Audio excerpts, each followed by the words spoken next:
प्रभु श्री राम की आज्ञा पाकर हनुमान जी 100 योजन की दूरी तय करने के बाद हनुमान जी लंका पहुंच जाते हैं। लंका पहुंचने के बाद हनुमान जी की पहली भेंट लंका के द्वार पर पहरेदार एक राक्षसी से होती है। लंका में घुसने के लिए हनुमान जी अति सूक्ष्म रूप धारण करते हैं, लेकिन उसके बाद भी वह राक्षसी हनुमान जी को देख लेती है। वह हनुमान जी को लंका में प्रवेश करने से रोकती है, लेकिन हनुमान जी विराट रूप धारण करके अपने मुक्के के प्रहार द्वारा उनके नाक को तोड़ देते हैं। हनुमान जी के प्रहार से वह अधमरी हो जाती है और उनका रास्ता छोड़ देती है। हनुमान जी दोबारा सूक्ष्म रूप धारण कर नगर के फाटक के नीचे से लंका में प्रवेश कर जाते हैं। लंकापति रावण के कक्ष में हनुमान जी सूक्ष्म रूप धारण करके जाते हैं, जहां रावण की पत्नी रानी मंदोदरी सो रही थी। उन्हें देखकर हनुमान जी सोचने लगते हैं, कहीं ये तो सीता माता नहीं।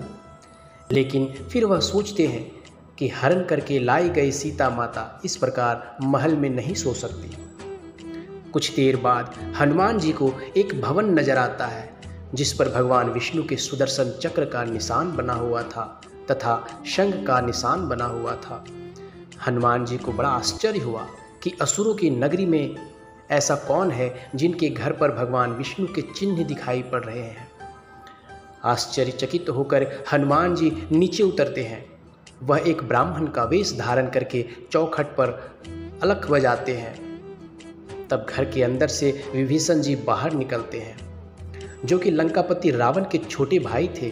बातचीत के दौरान पता चलता है कि विभीषण भगवान विष्णु और श्री राम के परम भक्त हैं।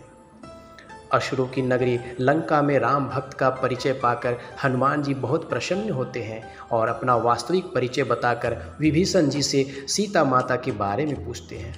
तब विभीषण जी हनुमान को बताते हैं कि सीता माता राजमहल में नहीं बल्कि लंकापति रावण की अति प्रिय बगिया अशोक वाटिका में है। बहुत से राक्षस पहरेदार उनकी निगरानी करते रहते हैं।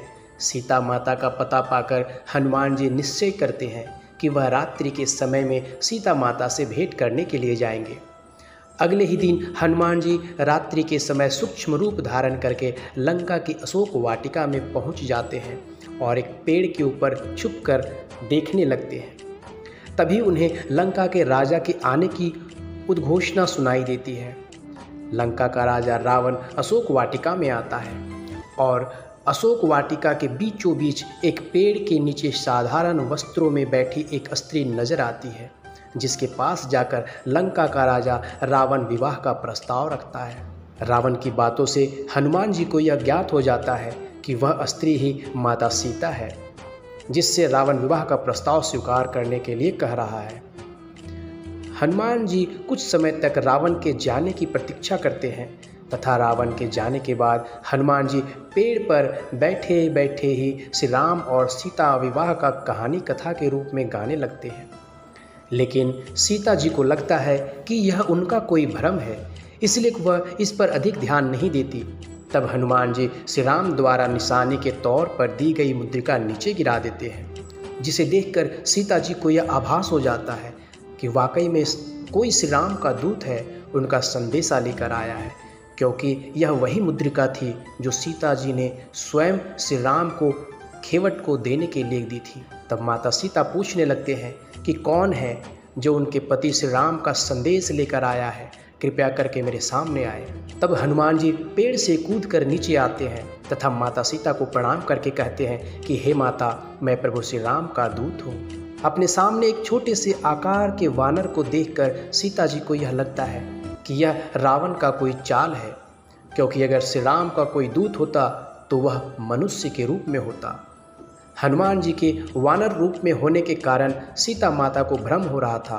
तब हनुमान श्री राम द्वारा दी गई मुद्रिका की बात उनको बताते हैं, जो कि केवल श्री राम और सीता जी को पता था। हनुमान के इस कथन से सीता जी को हनुमान पर विश्वास हो जाता है कि वह वास्तव में ही श्री राम का कोई दूत है। फिर वह हनुमान से अपने पति श्री राम और लक्ष्मण के कुशलतापूर्वक होने के बारे में पूछती है और कहती हैं कि वे कब मुझे इस रावण की कैद से मुक्त कराने के लिए आएंगे। क्या वह मुझे भूल गए हैं? हनुमान जी उन्हें धीरज बांधते हुए कहते हैं कि श्री राम को आपके ठिकाने का पता नहीं था, इसलिए अब तक इतना विलंब हुआ। यदि श्री राम को पता होता तो वह कब की आपको यहाँ से मुक्त करा लेते।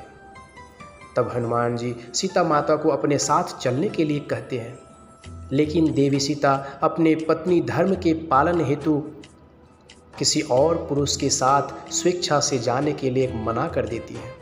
तब वह हनुमान जी को अपने चूड़ामणि निशानी के तौर पर देती हैं और कहती हैं कि श्री राम ने मुझे यह विवाह के समय दिए थे।